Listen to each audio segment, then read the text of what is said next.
Okay, so how did you come to speak 20 languages? It's a long story. And that's the thing about language learning. It's a long story. You don't learn them overnight. And it's basically being interested and having the opportunity to be exposed to the language. So I grew up in Montreal, English speaking. I wasn't very interested in French, didn't do well, couldn't speak, let's put it that way. Then I got very motivated. I ended up going to France. I studied at l'Institut d'études politiques in Paris. Then I worked for the government. They sent me to Hong Kong, learn Mandarin Chinese. Then we lived in Japan. And so once you discover that how to learn and that you can learn, then it's a fun thing to do because you learn about other cultures. You meet people from different parts of the world. So it's a tremendous thing to do. Yeah, it opens a lot of doors, opens a lot of doors. And it opens not doors only in terms of people and opportunities, and it had a big impact on my business career, but it opens doors to parts of the world that maybe are somewhat of a caricature or stereotype for you, and then you learn about them and the people and their history. It's just a great thing to do. Well, it is. And you said along the way, what did you learn about the best way to learn or to approach language learning? Okay, it's very sort of relevant that we're now aware of AI and large language models, where if you pump enough of information into the system, it'll start to predict and anticipate what's coming, right? That's how AI works. That's how the brain learns languages. So it's input. So people think they have to learn some rules, learn a list of the most important words, and start speaking. And that's not how it works at all. You have to get the language into you. And gradually, things start happening in your brain. Neurons connect. And at a point, you are now in a position to start uttering the language and understanding more and more of it. But the focus is on input. And this is increasingly understood today. Okay, so someone is sitting here in Vancouver and planning a trip to Mexico, South America, Spain, or something. I really should learn some Spanish. Where's a good place to start? What do you make of the app, the Duolingo app and beyond? Okay, so the first thing is, if you're planning to go to Mexico, make sure you're going to go in a year from now, because you're not going to learn it in a month. That's point number one. The fact that you're thinking of going to Mexico is an important type of motivation. So now you've got a goal. But then you need to do a lot of listening. So, in my case, I have an app. So I work with these, what we call mini stories on our app, and I listen to them. In the beginning, you have to listen often, lots of repetition. And don't worry about the rules. Don't worry about what you forget. Just bombard your brain. And eventually, you move away from so much repetition into more things of interest to you. But the fact that you're not where the language is spoken, it's not ideal, but most of my languages I have learned not where the language is spoken. Really? Oh, yeah, really? Including Ukrainian, by the way. Yes, well, Розмовляю українською мовою. Oh, my goodness. Well, I've got my Duolingo app open here right now, because that's how I start off every morning at breakfast. I'm on 850 days with Ukrainian now. So this is, I'll sit and chat, So Okay. Let's just hear what it says. Come on.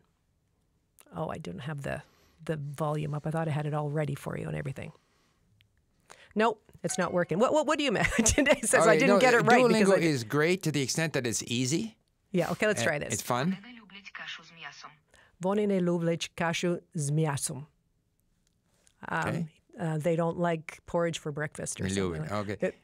Or svidanok, no, I didn't miasom. So if I could, what I would say right away there is, you needn't be in a hurry to speak. Okay. So you're trying to mimic what you hear. Yes. Okay. That's not necessary. It's not a bad thing to do, but it's not the best thing to do.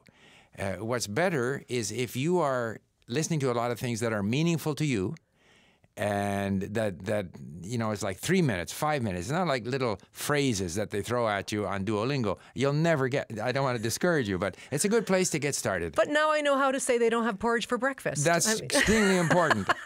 Extremely important. And some of the phrases on Duolingo are even more, ridiculous. Like the dog doesn't like porridge for breakfast or something. So it's fine. But you need to get into the key is meaningful. There's a very famous professor from the States. He talks about compelling input, comprehensible and compelling input. Duolingo doesn't offer you compelling and comprehensible input. That's interesting. No, I lived in Spain for a few years in my early 20s and became fluent in Spanish and loved the music and loved the language, but then went to France afterward to really dive into and work on my French. And I found it really difficult until A good friend of mine in Paris recorded a bunch of French songs for me. She said, "You've got a musical ear, and this is what you need." And that has served me so well. The music was my in to the French language. There has to be something. So I'm interested in history, for example, or music, or cooking, or whatever it might be. Things, compelling, comprehensible input. And there's a whole sort of system to that. You start with easier material and gradually work your way up to more difficult material. And that's what we do with the application that I developed. And that's all part of the package that I do with my platform on Link. But you got to stay the course. So everyone has to understand it's a long road. So going back to your person going to Mexico, the fact that that person is going to Mexico is good. That's a goal. That's a motivation. Now you have to put in a year. Because if you arrive in Mexico and all you've got is a few phrases, you will never be able to use those. You won't understand what people are saying back at you, and people will switch to English. But if you can get to a sufficient level before getting to Mexico, then you'll actually be able to use it when you get to Mexico, and your level in the language will, improve significantly. Well, and Duolingo is so gamified now too. It's really gamified. Yeah. I mean, you don't even really learn it. You're just wanting to get some points, gather some points, and move on, and just say, okay, there, I finished another day. So Duolingo is good in the sense that there's two types of sort of motivation. There's the sort of extrinsic, like motivated to, I maintain my streak, or whatever. I learned so many things, or something. You achieved something. So that's a form of motivation, but it's short-lived. If you can get into your music, or you get into, I happen to be interested in history, then you stay with things that are of interest to you, and being engaged with compelling, comprehensible input is a much longer-term dopamine kick than just, I've done it so many days in a row kind of thing, which is good enough. I mean, you can do that, but that's not going to get you to fluency.